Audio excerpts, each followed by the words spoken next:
लोगों ने आप पर बहुत इल्जाम लगाए। हाँ तो भाई આજે આપણે એક એવા શોની વાત કરવાના છીએ જે શોનું નામ છે બિગ બોસ ઓટીટી સપરી।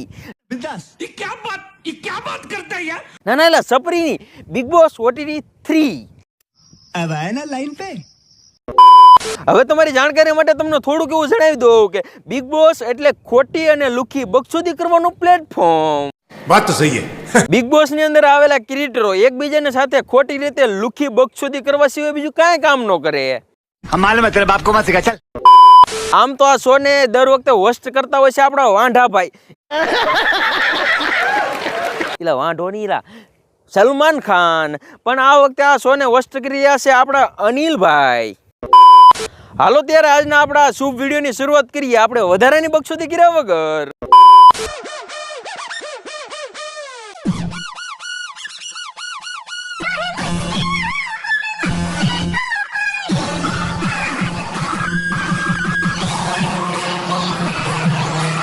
लोगों ने आप पर बहुत इल्जाम लगाए। हाँ लगाए सर। आज से ऐसा नहीं है कि मतलब बचपन से ही बड़ा पाव का स्टॉल लगाने का शौक था, सारी चीजें हैं। कहते हैं ना किस्मत, किस्मत ने 2 साल पहले ऐसी सिचुएशन क्रिएट कर दी। मेरा 3 साल का बेटा है, उस वक्त वो 6 मंथ 4 मंथ का था, तो मुझे सडनली जॉब छोड़ना पड़ा जस्ट बिकॉज मैं एक मदर हूँ। तो बच्चे का कभी भी डिमांड होता है, एक सिचुएशन का डिमांड हुआ, डिमांड के चलते चलते जॉब छोड़ा। આ છે વડાપાવ ગર્લ। આમ તો આ દીદી ખુલ્લે આમ બકચોદી કરીને જ રાતોરાત ફેમસ થઈ ગયેલા છે અને બકચોદી કરીને આ શો સુધી પહોંચી ગયા છે। હવે ભાઈ તમને ટૂંકમાં કહું ને તો ભાઈ આ શો ની ટીઆરપી વધારવા માટે આને પણ લઈ લીધી। શું કામ કે રાતોરાત ફેમસ થઈ ગયેલી છે એટલે। बहुत ज्यादा क्रिटिकल कंडीशन हो गई थी, नौकरी छोड़ दी, 1 या 2 महीने की सेविंग थी साथ में, बाकी कुछ नहीं, हाथ बहुत ज्यादा टाइट था। तो फिर मैंने सोचा कि यार क्यों ना कार्ड लगाई जाए। दिल्ली में हर इंसान कार्ड लगाता है, सेविंग से 10,000 की सेविंग था, उससे रेडी होता है ठेला लिया और उतर गए रोड पे। अल्लाह माफ करे, बहुत मनुष्य लग रहे हो, मत करो, रहने दो, बहुत बुरे लग रहे हो। तौबा तौबा तौबा, थारा मूड खराब कर दिया। અરે અનિલભાઈ તમે આની સ્ટોરી સાંભળીને એટલા બધા ઇમોશનલ શું કામ થાવ છો? આને તો ઓલા ફૂડ વ્લોગરોએ રાતોરાત ફેમસ કરી દીધી, બાકી આના ઓલામાં ટેલેન્ટ નામનો છાંટોય છે નહીં।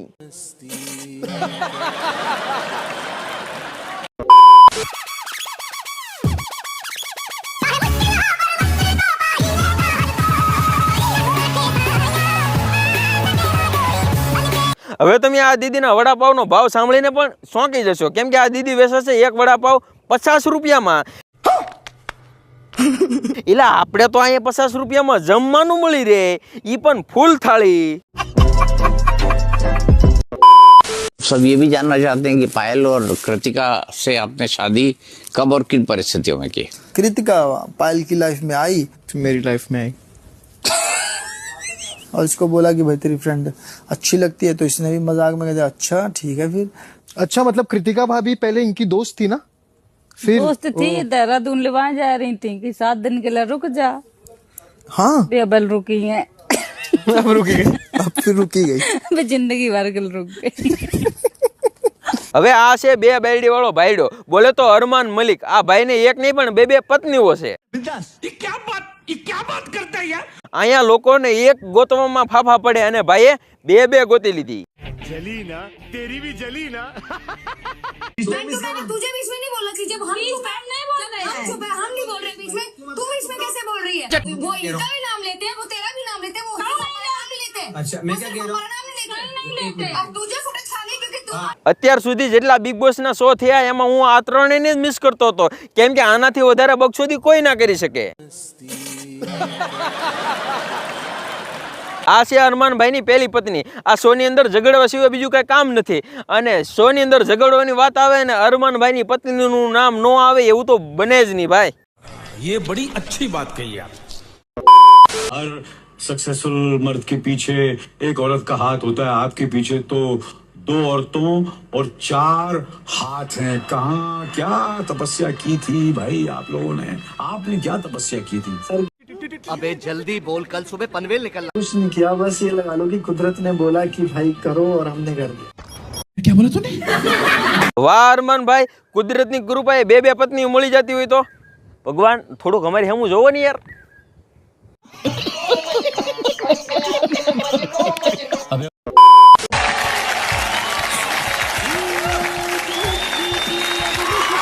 આનું નામ છે શિવાની કુમારી. આ એક ગામડામાંથી આવે છે.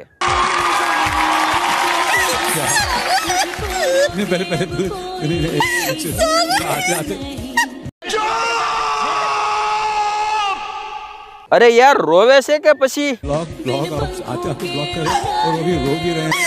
बोलिए बोलिए बोलिए क्या बोलना चाहते हैं? मेरा सपना पूरा हो गया. आपको हम टीवी पे देखते थे. मेरी ये खुशी सब लोग देख रहे हैं.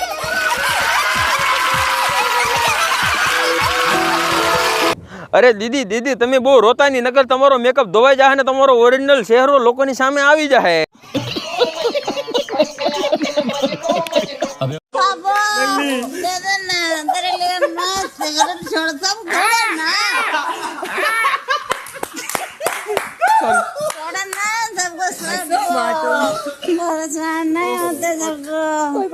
घर भेगू थाने पाए. મને લાગી રહ્યું છે કે આજ દીદી ફૂલ થઈ ગયા. મને તો હજી સુધી એ નથી ખબર પડતી કે આવા લુખા અને વાયા શોને જોવે છે કોણ. આ શોને બનાવવાનું જો કોઈને કારણ ખબર હોય તો પ્લીઝ મને કોમેન્ટ કરીને જણાવી દેજો. બાકી ભાઈ આવા ફાલતુ ને વાહિયાત શો જોવાનો મારી પાસે જરાય ટાઈમ નથી. જો તમારી પાસે ટાઈમ હોય તો તમે 29 રૂપિયાનું રિસર્ચ કરાવો અને આ શોને જોવો. બાકી મળીએ બીજા નવા વિડીયોમાં. ત્યાં સુધી બાય બાય.